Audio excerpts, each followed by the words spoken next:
Kakain pa lang sana kami. Grabe yung usok. Apoy, sunog guys.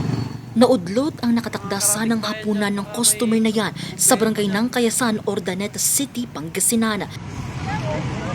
Dito sa food tripan. Dito pa lang tayo sa nakakain. Ito'y matapos mabalot ng maitim at makapal na usok ang National Highway na sakop ng barangay. Ang usok mula na pala sa nasusunog na food stalls pasado alas 5:30 ng hapon. Sumisigaw yung gasolol, lakas, nakakatakot.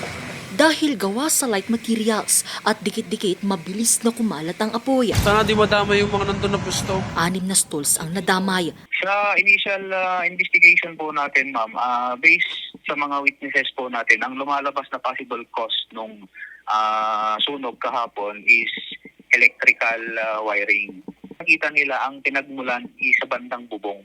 Doon nakalatag siguro yung... Maswerteng walang nasaktan sa insidente. Patuloy naman na inaalam sa ngayon ang kabuang halaga ng pinsalang dulot ng sunog. Angel Arquero, RNG News.